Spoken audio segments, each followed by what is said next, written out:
Ravagée par les flammes en 2019, Notre-Dame de Paris se dresse à nouveau, témoignage d'un élan collectif auquel les Yvelines ont pu contribuer.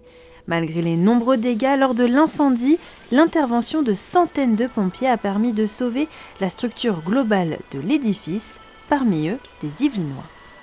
On a eu une action plus qu'efficace ce soir-là, donc on est assez fiers déjà d'avoir intervenu, parce que dans une carrière de pompier, je pense qu'on ne fera pas d'intervention majeure aussi importante assez souvent.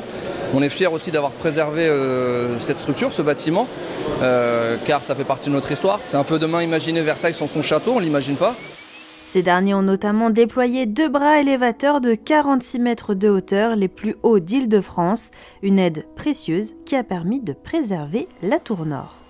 Dire notre fierté et dire aux Yvelinois, vous pouvez être fiers, votre argent a été bien utilisé, ça a coûté par Yvelinois 70 centimes d'euros. Vous voyez cet argent, heureusement qu'on l'a dépensé. Pendant un peu plus de 5 ans, 2000 personnes ont œuvré à la rénovation de la cathédrale, dont certains se trouvent dans les Yvelines. Là du coup, je suis en train d'enlever toute la poussière accumulée sur ce vitrail. Et ensuite, on va vraiment attaquer. En fait, tout à l'arrière, on a des gros dépôts qu'on aperçoit là et qui obscurcissent pas mal les panneaux. Emma Groux, maître verrier à Saint-Rémy-lès-Chevreuse, fait partie de la quinzaine de restaurateurs de vitraux habilités à intervenir sur les monuments historiques de France. Après l'incendie de Notre-Dame de Paris, elle a été appelée en urgence pour mettre en sécurité les vitraux et les restaurer.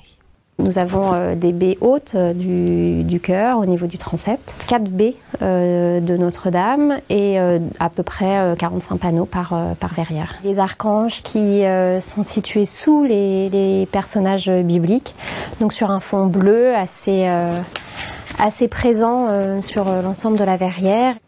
La Fondation Coubertin à Saint-Rémy-lès-Chevreuse a également été chargée de fabriquer le nouveau reliquaire abritant la couronne d'épines posée sur la tête du Christ avant sa crucifixion.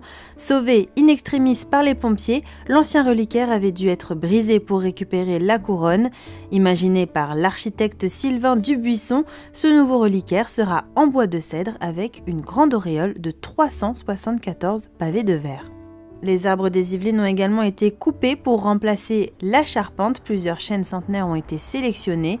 Ce dimanche 8 décembre, Notre-Dame de Paris ouvrira à nouveau ses portes au public, l'aboutissement d'un chantier historique auquel les Yvelines ont contribué grâce à leur savoir-faire.